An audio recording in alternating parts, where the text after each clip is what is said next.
Dear student, good morning. तो revision हम start करा रहे हैं चैप्टर नंबर 2 का। फर्स्ट चैप्टर जो है आपका डिलीटेड है according to new NCERT guidelines. कोविड-19 की वजह से 30% डिलीट किया गया, उसमें फर्स्ट चैप्टर नहीं है। लेकिन फर्स्ट चैप्टर हम सजेशन यही देंगे कि पढ़ लो। हम पढ़ा नहीं रहे हैं आपके लिए, इसलिए कह रहे हैं कि अगर जैसे आप बेसिक है उसमें, बेसिक जब तक पता नहीं होगा तब तक आप आगे का कैसे पढ़ पाएंगे। तो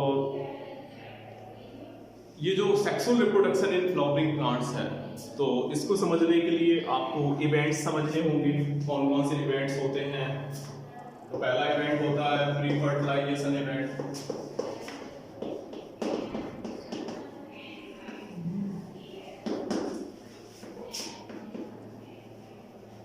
दूसरा होता है फर्टिलाइजेशन इवेंट।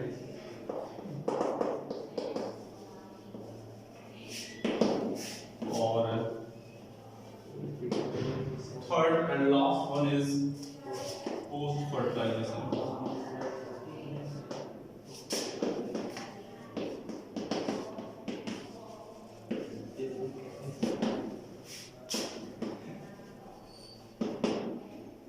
अब इनको वन बाई वन समझने की कोशिश करो। प्री का मतलब होता है बिफोर, और फर्टिलाइजेशन का मतलब है syngamy, that is fusion of male and female gamete. Fertilisation के पहले जो भी होना होगा, जो भी इवेंट्स होंगे सेक्सुअल रिप्रोडक्शन के, उनको हम क्या देंगे, प्री फर्टिलाइजेशन इवेंट। तो इसमें क्या क्या आ जाएगा, क्या क्या हो सकते हैं।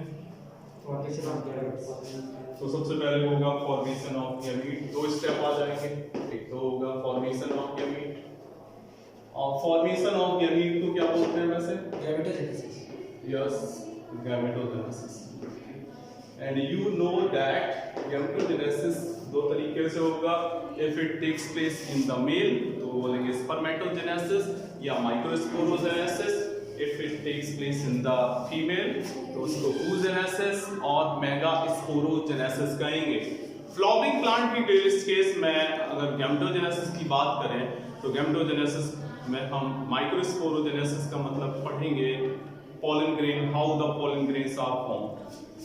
और दूसरा जो है मेगास्पोरोजेनेसिस में एग जो है वो कैसे बनेगा, वो हो जाएगा इसमें। दूसरा देखो transfer of gamete, transfer of gamete. ये दो स्टडी करेंगे इसमें प्री फर्टिलाइजेशन इवेंट में। अगर फर्टिलाइजेशन इवेंट की बात करें तो इसमें सीधा सीधा आप देखेंगे दो चीजें देखेंगे। तो double fertilisation and triple fusion, जो कि यूनिक फीचर है एंजियोस्पर्मिक प्लांट। डबल फर्टिलाइजेशन का मतलब जानते ही होंगे। डबल फर्टिलाइजेशन का मतलब डबल मींस 2 टाइम। एक्चुअली होता क्या है कि आपने एक स्ट्रक्चर देखी होगी, ये वाली,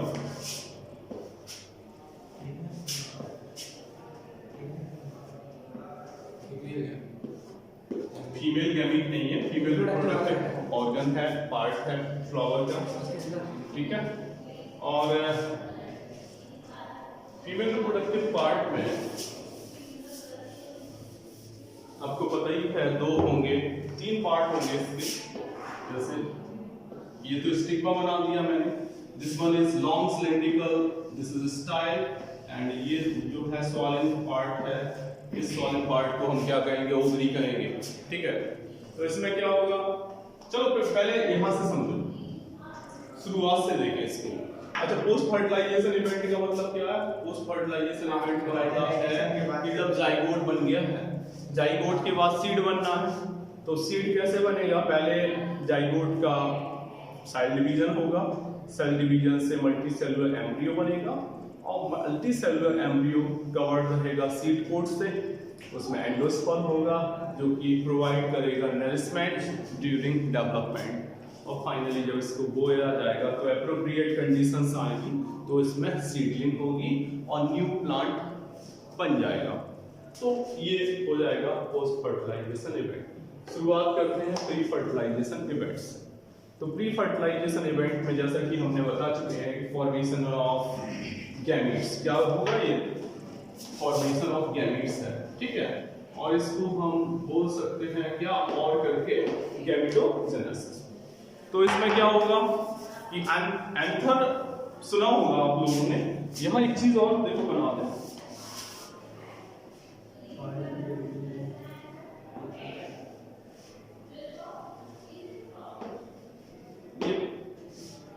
रिप्रोडक्टिव पार्ट और आपने देखा होगा, इसको हम स्टेमन कहते हैं। स्टेमन का मतलब है एंथर अलोंग विद फिलामेंट। ये पार्ट जो दिख रहा है ये एंथर है, लॉन्ग सिलेंड्रिकल पार्ट दिख रहा है वो क्या है, फिलामेंट है। अब माइक्रोस्पोरोजेनेसिस की प्रोसेस जो होती है वो कहाँ होती है, इस पार्ट के अंदर होती है, दैट इज एंथर के अंदर होती है। एंथर के अंदर ही क्या बनते हैं, एंथर के अंदर ही पॉलन ग्रेन बनते हैं। अब ये जो पॉलन ग्रेन हैं बनते कैसे हैं, इसके अंदर एक होती है माइक्रोस्पोर मदर सेल, एमएमसी जिसको बोलते हैं, एमएमसी डिप्लॉयड होती है। इस माइक्रोस्पोर मदर सेल में मियोसिस होता है और मियोसिस से कंडीशन ये बनती है, देखो मियोसिस से एक टेट्राड का फॉर्मेशन होता है। ये टेट्राड देखा होगा, ठीक है, ये टेट्राड बनता है। टेट्राड से बाद में क्या बन जाते हैं, फाइनली पॉलन ग्रेन्स बनते हैं। अगर आप पॉलन ग्रेन्स की स्ट्रक्चर की बात करें तो पॉलन ग्रेन्स जो होंगे वो डबल लेयर स्ट्रक्चर है। बाहर की जो होती है टफ लेयर होती है, this tough layer is known as exine. वो बीच बीच में स्पेस भी होता है फॉर द, किसके लिए होती है, पॉलन ट्यूब जो होती है वो वहां से निकलेगी। इसके अंदर दो न्यूक्लियाई भी प्रेजेंट होते हैं, कह सकते हो गैमीट न्यूक्लियाई है, मेल गैमीट न्यूक्लियाई दो होते हैं, ठीक है। अब ये हो गई क्या, एक्साइन हो गई, ये हो गई इंटाइन, ठीक है। अब जो टफेस्ट ऊपर से जो कवरिंग है वो बनी होती है, एक प्रोटीन की बनी होती है। इस प्रोटीन को हम स्पोरोपोलिन कहते हैं, स्पोरोपोलिन कहते हैं, which is the toughest substance.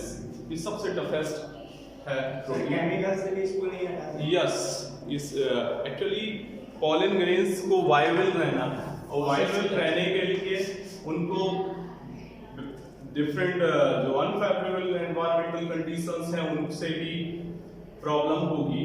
तो नेचर ने क्या किया है कि उनको एक जैकेट दी, ब्लड प्रूफ जैकेट दी, जिससे कि वो इन जो अनफेवरेबल कंडीशंस हैं उनमें भी अच्छे से सरवाइव कर सकें, ठीक है। तो ध्यान रखना, कभी कभी एक नंबर पूछा जाता है बोर्ड में, आपके बोर्ड एग्जाम में आता है कि एक्साइन जो होती है किस प्रोटीन या कौन से सब्सटेंस से बनी होती है, this substance is known as sporopollenin, ध्यान रहेगा। और जगह जगह स्पेस क्यों होते हैं, क्योंकि इतनी टफ होने की वजह से अगर ये इसको स्पेस नहीं होगा तो जर्मिनेशन कैसे होगा, जर्मिनेशन नहीं आएगी। और पॉलन ट्यूब्स के थ्रू ही क्या होगा, पॉलन ट्यूब के थ्रू ही जो पॉलन के अंदर जो गैमीट है, न्यूक्लियाई है, वो ओवरी तक पहुंचेंगे, ठीक है। इतना तो ध्यान रहेगा। अब यहाँ थोड़ा पॉलन के बारे में डिस्कस कर सकते हैं। पॉलन बैंक्स भी बनाई गई हैं और पॉलन का बहुत सारे जो कन्फेक्शनरी प्रोडक्ट्स हैं, जो फूड प्रोडक्ट्स हैं, उनमें भी इस्तेमाल करते हैं। न्यूट्रिशनल वैल्यू भी ठीक ठाक होती है इनको। और एक क्रायो प्रिजर्वेशन करके पढ़ा होगा, उसको मैं लिक्विड नाइट्रोजन में -196 पे इसको हम क्या करते हैं, अगर रख दें तो ये बहुत सालों तक वायबल बने रहेंगे।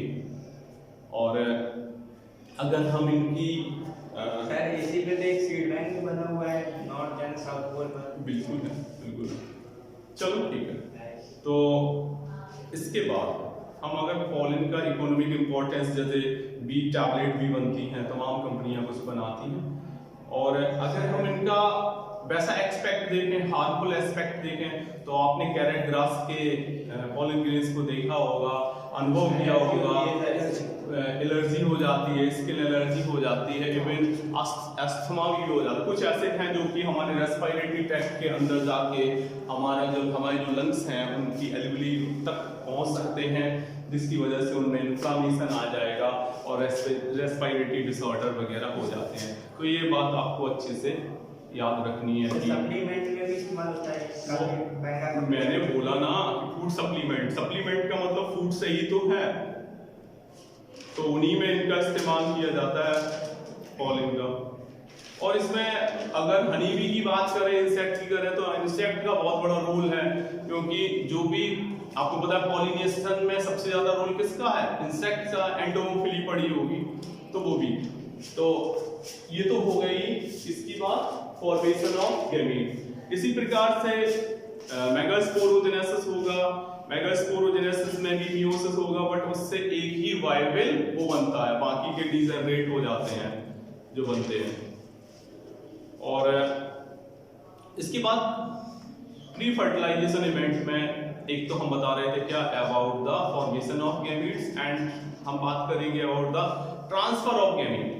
तो ट्रांसफर ऑफ गैमीट दो तरीके से हो सकता है, एक क्रॉस पॉलिनेशन हो सकता है, एक सेल्फ पॉलिनेशन हो सकता है। सेल्फ पॉलिनेशन इससे आप समझ सकते हो, जैसे सपोज ये है एंथर, इसमें से निकलेंगे क्या, पॉलन ग्रेन, ये पॉलन ग्रेन निकले, अल्टीमेटली इसी फ्लावर की स्टिग्मा पे गिर रहे हैं, तो इसको हम ऑटोगैमी कहेंगे। यहां दो चीजें हैं, ऑटोगैमी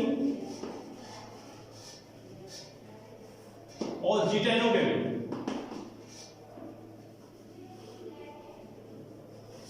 दोनों में माइनर डिफरेंस है, ऑटोगैमी में और जिटेनोगैमी। ये फिलामेंट थोड़ी दूर हुआ ओवरी से, तो क्रॉस पॉलिनेशन होगा, मैं बोल तो रहा हूँ दो तरीके से होगा। एक प्लांट का तो वो जिटेनोगैमी होगी। जिटेनोगैमी का मतलब होगा प्लांट तो सेम होगा, बट फ्लावर जो होगा वो डिफरेंट हो जाएगा, उसको जिटेनोगैमी कहेंगे। जीनोगैमी जो होगी उसमें क्या होगा कि वो तो प्लांट ही बदल जाएगा, जिसको हम क्रॉस पॉलिनेशन कहेंगे। तो इस तरीके से ये होता है क्या, पॉलिनेशन। क्रॉस पॉलिनेशन हो सकता है और सेल्फ पॉलिनेशन हो सकता है। अब बात करेंगे पॉलन एजेंसीज की, जो बहुत ज्यादा इंपॉर्टेंट है। सर एक ऑटोगैमी हुआ, जिटेनोगैमी हुआ, और तीसरा क्या था सर, अगर जीनोगैमी, जीनो क्रॉस फर्टिलाइजेशन, क्रॉस पॉलिनेशन है। ऑटोगैमी के अंदर ही जिटेनोगैमी है, अलग से थोड़ी है कि भाई ऑटोगैमी और जिटेनोगैमी में सबसे बड़ा डिफरेंस यही है कि सेम फ्लावर ना होके दूसरा, लेकिन प्लांट सेम होना चाहिए। जिटेनोगैमी में हमेशा प्लांट सेम होता है, मगर सर इसमें इंसेक्ट बदल दिया, इंसेक्ट आपको इंसेक्ट पॉलिनेशन में इंसेक्ट पे क्यों पहुंच रहे हो अभी आप पूरा, या तो आपको आइडिया नहीं है कि हम कहाँ पर पॉलन एजेंसीज की बात करेंगे। टॉपिक 1 by 1 चलेगा, ये थोड़ी है कि जहां से बनो वहां 20 से ले लिया। अब हम क्या करेंगे, पॉलन एजेंसीज या पॉलन एजेंट्स। तो पॉलन एजेंसीज की बात करें तो पॉलन एजेंसीज दो हो जाएंगी, एक तो नॉन लिविंग हो जाएगी,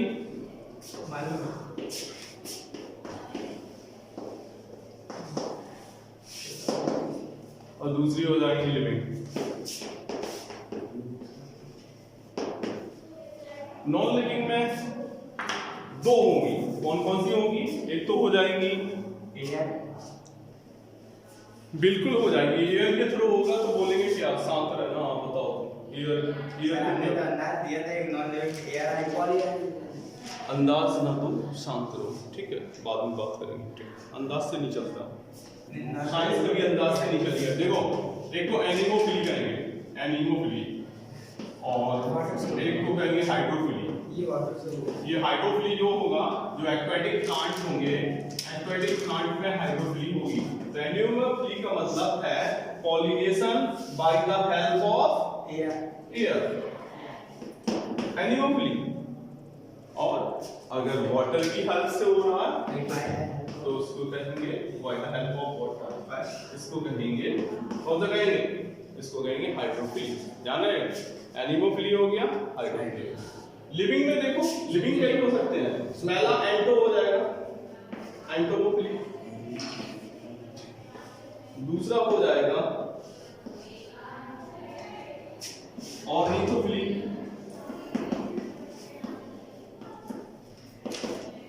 तीसरा हो जाएगा मैलेकोफिली,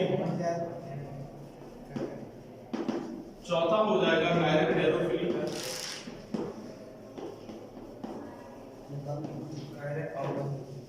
ये मेन 4 आपके सिलेबस में अच्छे से दिए गए हैं। अगर एंटो बोले तो एंटो का मतलब होता है इंसेक्ट। आपने देखा होगा बहुत सारे इंसेक्ट जो होते हैं, बटरफ्लाइज हैं या हनी बी हैं, वो लगातार अपने नेक्टर को लेने के लिए क्या करती हैं, वो नेक्टर को लाने के लिए उसमें प्लांट्स के पास जाती हैं और प्लांट्स के पास जाकर के उसके फ्लावर पे बैठेंगी और वहाँ क्या करेंगी, वहाँ से पॉलिनेशन में वो हेल्प करती हैं।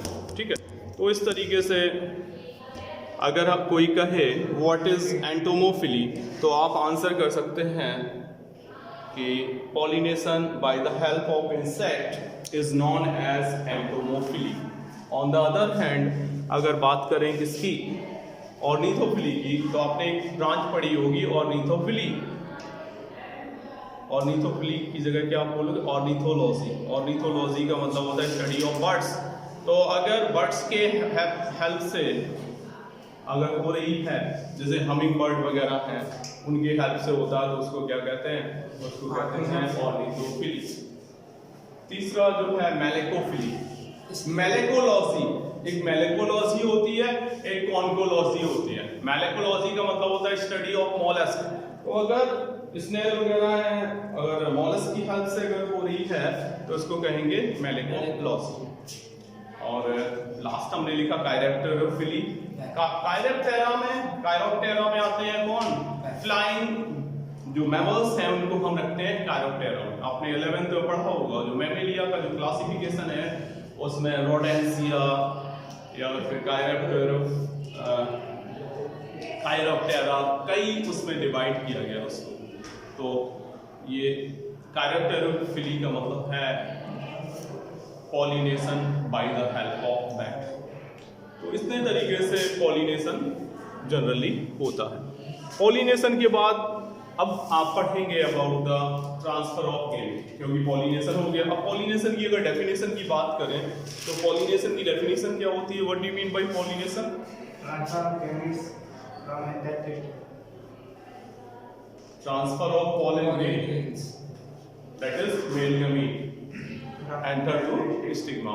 एंथर में बनते हैं क्या pollen grains और उनको ट्रांसफर होना होता है कहाँ, स्टिग्मा के ऊपर। आपको एक जानकारी दे दें, स्टिग्मा हमेशा स्टिकी होती है, क्योंकि जैसे कोई लैंड किया, लैंड के बाद हवा चली या कुछ हुआ वो बाहर निकल गया, तो जैसे ही वो पहुंचा pollen grain तो स्टिकी नेचर की वजह से वो वहाँ एडहेस हो जाएगा और फिर क्या होगा, उसमें पॉलन ट्यूब निकलेगी और फाइनली क्या होगा, उससे जो गैमिक न्यूक्लियाई हैं उनका ट्रांसफर होगा। देखो कैसे होता है गैमिक न्यूक्लियाई का ट्रांसफर। तो अब हम आपको बताने जा रहे हैं, देखो 2 इवेंट हमने पढ़ा दिए, किसके, प्री फर्टिलाइजेशन इवेंट के हमने दोनों बता दिए। पहला हमने आपको बताया गैमेटोजेनेसिस, दूसरा हमने बता दिया आपको ट्रांसफर ऑफ गैमीट। अब बता रहे हैं दूसरी event, this event is known as fertilisation event. Fertilisation event, fertilisation event की बात करें तो जो गैमीट न्यूक्लियाई हैं, मेल गैमीट न्यूक्लियाई जो कि प्रेजेंट है पॉलन ग्रेन के अंदर, वो पॉलन ट्यूब से होते हुए माइक्रोपाइल के थ्रू एंटर करेंगे। ठीक है, कैसे करेंगे देखो, ये स्टिग्मा हो गया, ठीक है, और स्टिग्मा के बाद ये ओवरी हो गई, ठीक है। तो यहाँ ये पॉलन ग्रेन है, ठीक है, ये पॉलन ग्रेन, बहुत सारे पॉलन ग्रेन। अब एक पॉलन ग्रेन से क्या निकला, इसमें क्या होगा, ये 2 पोलर न्यूक्लियाई हम दिखा रहे हैं, ठीक है, यहाँ हम एग दिखा दे रहे हैं। तो ये जो पॉलन ट्यूब है ये माइक्रोपाइल के थ्रू अंदर इसको ले जाएगी, गैमीट न्यूक्लियाई को ले जाएगी। 2 न्यूक्लियाई हैं, पहला न्यूक्लियाई फ्यूज हो गया, ये एक्स सेल है, तो इसके साथ फ्यूज हो गया, तो यहाँ जो मेल न्यूक्लियाई है उससे फाइनली बन गया क्या, जाइगोट, इससे बन गया जाइगोट, और ये प्रोसेस बोली जाएगी फर्टिलाइजेशन की। यहाँ क्या हुआ, ये माइक्रो न्यूक्लियाई है दो, ये जो पोलर न्यूक्लियाई है, पोलर न्यूक्लियाई के साथ एक और जो बचा है मेल न्यूक्लियाई, वो फ्यूज होके यहाँ बन जाएगा ट्रिप्लॉइड प्राइमरी एंडोस्पर्म न्यूक्लियस बनेगा, ठीक है। और फाइनली इससे क्या बनेगा, एंडोस्पर्म का फॉर्मेशन होगा, इसका फॉर्मेशन होगा एंडोस्पर्म का, और ये एंडोस्पर्म प्रोवाइड करेगा nourishment to the developing embryo. तो डबल फर्टिलाइजेशन का मतलब है एक यहाँ और एक जो पोलर न्यूक्लियाई है उससे होना, ट्रिपल फ्यूजन का मतलब है दो पोलर न्यूक्लियाई हैं और प्लस एक मेल गैमीट न्यूक्लियाई के फ्यूजन को बोलेंगे। Thank you so much.